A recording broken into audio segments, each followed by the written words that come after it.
శివ శివ శివ అనవో మనసా శ్రీ శివనామమే జగద్రక్ష. శివ శివ శివ అనవో మనసా శ్రీ శివనామమే జగద్రక్ష. శంకరులంతటి మహాపురుషులు జగద్గురువులు ఆ శ్లోకంలో ఆ ప్రశ్న వేశారు అంటే దాని అర్థాన్ని జాగ్రత్తగా అన్వయం చేసుకోవాలి. శ్లోకం కింద నుంచి పైకి వెళ్ళారనుకోండి, ఇప్పుడు ధనుషాముషలేన చాస్మభిర్వా వదతే ప్రీతికరం తథా కరోమి వెళ్ళారనుకోండి, భక్తి అనేటటువంటిది గుండెల నిండా ఉండాలి తప్ప అందరూ భక్తి ఉన్నవాళ్ళు ఒకేలా ఈశ్వరుణ్ణి పూజించడం అన్నది సాధ్యం కాదు. వాడికి శాస్త్రం తెలియకపోవచ్చు, కానీ గుండెల నిండా భగవానుడంటే విశేషమైనటువంటి భక్తి ఉంది. భగవంతుడు ఏం చూస్తాడంటే ఆ భక్తిని చూస్తాడు, అంతేకాని ఆయన ధనస్సు పెట్టి కొట్టాడని మనం ధనస్సుకు పెట్టి కొడితే అపచారం అవుతుంది. ఆవిడ రోకలు పెట్టి కొట్టిందని మనం రోకలు పెట్టి కొడితే మహాపచారం అవుతుంది, ఉన్న కళ్ళు ఎగిరిపోతాయి. ఆయన రాళ్ళు పెట్టి కొట్టాడని మనం రాళ్ళు పెట్టి కొడితే మహాపాపం సంక్రమిస్తుంది. ఆయన ఒక ప్రత్యేక పరిస్థితుల్లో ఒక ప్రత్యేకమైనటువంటి భక్తితో అంతకన్నా ఏమీ చేత కానివాడు అలా భక్తిని ఆవిష్కరించాడు. పరమేశ్వరుడికి కావలసినది భక్తి.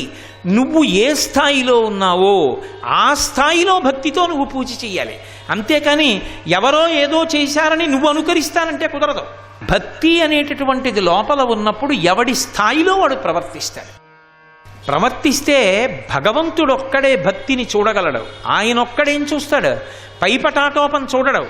ఆయనేం చూస్తాడంటే వీడికి నిజంగా గుండెల్లో ఎంత భక్తి ఉంది చూస్తాడు, చూసి ఆ భక్తిని ఆధారం చేసుకుని అనుగ్రహిస్తాడు. అందుకే భక్తి ప్రధానం. ఇప్పుడు మనం ఉన్నామనుకోండి, మనం రాళ్లతో కొట్టడం, రోకలతో కొట్టడం, ధనస్సుతో కొట్టడం చేయవలసిన పని లేదు. మనం శివాలయానికి ప్రదక్షిణం చేయొచ్చు, నమస్కారం చేయొచ్చు, అభిషేకం చేయొచ్చు, పూజ చేయొచ్చు. అలా పూజ చెయ్యగా భక్తితో నువ్వు ఏ స్థాయిలో ఉన్నావో ఆ స్థాయిలో ఉండగా పరమేశ్వరుడు అనుగ్రహించి తీరుతాడు. ఆయన ఏం చూస్తాడు అంటే గుండెలలో ఉన్న భక్తి చూస్తాడు. అందుకే శివానందలహరి మొత్తం మీద మకుటాయమానం అని చెప్తారు పెద్దలు. పట్టాభిషేకం చేస్తారు ఆ శ్లోకానికి. శంకరాచార్యుల వారి శివానందలహరి అనేటప్పటికీ మొట్టమొదట చెప్పే శ్లోకం అదే. ఆ శ్లోకం అద్వితీయం. అటువంటి శ్లోకం ఆ తర్వాత మళ్ళీ ఇప్పటి వరకు ఎవరు రాశారని నేను అనుకోవట్లేదు. అంత గొప్ప శ్లోకం శంకర భగవత్పాదులు ఇచ్చారు శివానందలహరిలో.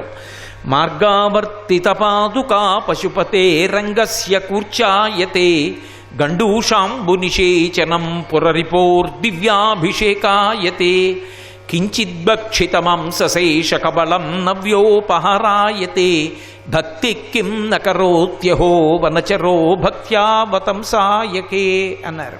తిన్నడు ఏమీ తెలియనటువంటి వాడు, పరమ అమాయకుడు. ఆయనకి వేటాడడం తప్ప ఇంకేమీ తెలియదు. ఆయన ఒక రోజున తన స్నేహితులతో కలిసి ఒక అడవి పందిని బాణం పెట్టి కొట్టాడు. అడవి పంది చచ్చిపోయింది. చచ్చిపోయిన తర్వాత పందిని కాల్చడం అంటే అంత తేలికేం కాదు. వెళ్ళి ఏవో కనపడ్డ ఎండుటాకులు పట్టుకొచ్చారు, అగ్నిహోత్రం రగల్చారు. దాని కాళ్ళు, ముందు 2 కాళ్ళు వెనక 2 కాళ్ళు కట్టేసి ఓ కర్ర ఒకటి దాని 4 కాళ్ళ మధ్యలోంచి దోపి ఆ అగ్నిహోత్రం మీద ఎత్తుగా కట్టేసి కింద అగ్నిహోత్రం పెట్టి కాల్చారు. కాల్చిన తర్వాత దాన్ని కిందకి దింపారు. ఎర్రగా కాలింది. ఇప్పుడు కత్తి పెట్టి కోసి ఎక్కడెక్కడ బాగా పక్వమైందో, బాగా ఉడికిందో, రుచిగా ఉందో చూద్దామన్నారు. తిన్నడన్నాడు, ఎప్పుడు అననివాడు, ఒళ్ళంతా చెమట పట్టేసింది పందిని తరిమి వేటాడడంలో. అదిగో ఏరు కనపడుతోంది, వెళ్ళి ఒక్కసారి స్నానం చేసి వస్తాను. ఏట్లో స్నానం చేసి వచ్చి ఈ పందిని తిందామన్నాడు. సరే వెళ్ళమన్నారు స్నేహితులు. వెళ్ళాడు, ఏట్లో స్నానం చేసి వద్దామని వెళ్ళాడు. అక్కడ గుడి కనపడింది, శివాలయం. అరే ఇక్కడ శివుడు ఉన్నాడురా అని గుళ్ళోకి వెళ్ళాడు. శివలింగం ఒక్కటి ఉంది, పువ్వులు పెట్టున్నాయి. చూశాడు. మనమైతే శివుడు శివలింగం అది అని వెళ్ళిపోతాం. ఆయన లింగం అనలేదు, శివుడే అన్నాడు. శివయ్య ఎన్నాళ్ళయిందయ్యా అన్నం తిని, అలా కూర్చున్నావా, ఉండు నీకు అన్నం తెస్తానన్నాడు. గబగబా పరిగెత్తాడు. పరిగెత్తి ఆ అడవి పందిని కత్తితో కోసి మాంసపు ముక్క తీసి 4-5 శరీర భాగాలు నవిలి చూశాడు. ఇదిగో ఇక్కడ బాగా రుచిగా ఉంది ఈ మాంసం ముక్క, శివ నీకు అన్నం పట్టుకొస్తున్నాను తిందువు గాని అన్నాడు. ఆ మాంసం ముక్క ఏది తను కురికి నవిలింది, తన ఉమ్ముతో ఉన్నది. ఆ మాంసం ముక్క చేత్తో పట్టుకున్నాడు. శివుడి దగ్గరికి పరిగెడుతున్నాడు, శివాలయానికి జ్ఞాపకానికి వచ్చి. ఈ శివుడికో లక్షణం ఉంది, అభిషేకం చేస్తే కానీ అన్నం తింటాం. అభిషేకం చేసి కదా నైవేద్యం పెట్టాలి. అభిషేకం అంటే స్నానం. అభిషేకం చేయాలంటే నీళ్లు కావాలి. అందుకని ఏం చేశాడు, ఓ చేతిలో ధనస్సు ఉంది, ఓ చేతిలో మాంసం మొక్కుంది. ఏటి దగ్గరికి వెళ్ళాడు. ఎలా నీళ్ళు ఎలా పట్టుకెళ్ళని ఆలోచించాడు. అని ఆ ఏట్లో ఉన్న నీళ్ళని నోటి నిండా పుక్కిటి నిండా పట్టాడు. పట్టి గుటక వేయకుండా గబగబా శివాలయంలోకి వెళ్ళాడు. శివాలయంలో అభిషేకం చేసే ముందు మళ్ళీ ఇంకో పని చెయ్యాలి. మెత్తటి బ్రష్ ఉంటుంది, చాలా మెత్తగా ఉంటుంది, అది పెట్టి తీయాలి. ఉత్తరాభిముఖంగానే తీయాలి నిర్మాల్యం, ఎటు పడితే అటు తీయకూడదు. ఉత్తరాభిముఖంగా మెత్తటి కూర్చెతో తీసేస్తారు. అందుకని ఏం చేశాడు, ఆ కూర్చెతో మెల్లిగా అదంతా తీసేశాడు. ఆ నిర్మాల్యం అంతా, ఆయన మీద ఉన్న పువ్వులు తీసేసి అభిషేకం చెయ్యాలి. ఆ కూర్చెతో తీయాలంటే అప్పుడు ఆయనకి ఏం మెత్తటి బ్రష్ కనపడలేదు. చెప్పు ఒకటి కాళ్ళ నుంచి తీశాడు, తీసి ఆ చెప్పు పెట్టి తుడిచేశాడు. శివుడు అన్నాడు, మార్గావర్తిత పాదుకా పశుపతే రంగస్య కూర్చాయతే.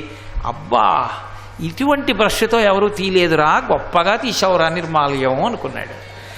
గండూషాంబు నిషేచనం పురరిపోర్ దివ్యాభిషేకాయతే.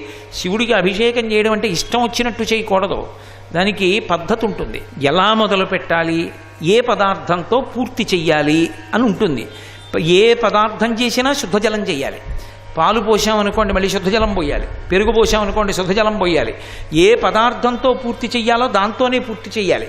ఎలా మొదలు పెట్టాలో అలాగే మొదలు పెట్టాలి. పొడి విభూతి వేసి పువ్వు పెట్టి ప్రారంభం చెయ్యాలి. పొడి విభూతి పరమశివుడి అభిషేక ప్రారంభంలో వేసి మొదలు పెడితే బ్రహ్మాండంలో ఉన్న చెట్ల అన్నిటి నుండి ఎన్ని పువ్వులు ఎలా కొయ్యాలో అలాగే కోసి తీసుకొచ్చి అర్చించినట్టు. చెట్టుకి పువ్వులన్నీ కోసేయకూడదు, వచ్చే జన్మలో పిల్లలు ఉండరు. చెట్టుకి కొన్ని పువ్వులు వదిలిపెట్టేయాలి. కాబట్టి అలా తెచ్చి పూజ చేసినట్టు. కాబట్టి పూజ చేయడానికి అభిషేకం చేయడానికి ఓ పద్ధతి ఉంటుంది.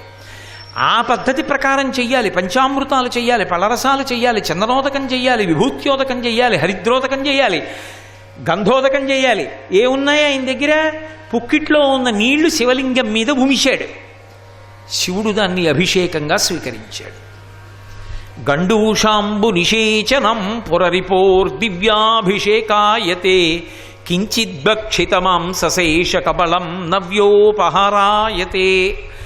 ఆ ఎంగిలి మాంసం ముక్క అక్కడ పెట్టాడు. శివా తినన్నాడు. ఆయన ఏమీ మాట్లాడలేదు. ఏ తినవా అన్నాడు, మాట్లాడలేదు. ఏ కడుపు నకనకలాడిపోతోందని పట్టుకొచ్చాను బాగా ఉడికిన మాంసం ముక్క. ఏ తినడానికే ఇబ్బందా, తింటావా తినవా అని తల వేసి కొట్టుకున్నాడు. అడిగిపోయి గభాలన పరమశివుడు ఆ మాంసం ముక్క తీసుకు తినేశాడు. గండూషాంబు నిషేచనం పురరిపోర్ దివ్యాభిషేకాయతే కించిద్భక్షితమాంసశేష కబలం నవ్యోపహారాయతే భక్తి కిం నకరోత్యహో వనచరో భక్త్యావతంసాయకే. ఇప్పుడు ఆయన ఉపచారాలు చేశాడా, అపచారాలు చేశాడా? అన్నీ అపచారాలే. మరి శివుడు ఎందుకు ఒప్పుకున్నాడు? అతని స్థాయి అంతే, అంతకన్నా అతనికేం తెలియదు. కానీ గుండెల్లో ఏముంది? భక్తి ఉంది. తిన్నడు చేశాడని మనం చేయొచ్చా? మనం చేయకూడదు. తిన్నడు భక్తితో అలా చేశాడు. ఒకప్పుడు తిన్నడంత భక్తి తత్పరుడా అని ఆ రోజుల్లోనే పెద్ద మీమాంస వచ్చింది. వచ్చి నువ్వెంతటి వాడివి అన్నారు. అంటే శివుడు వీళ్ళందరికీ తిన్నడి భక్తి ఏమిటో చూపించాలనుకున్నాడు.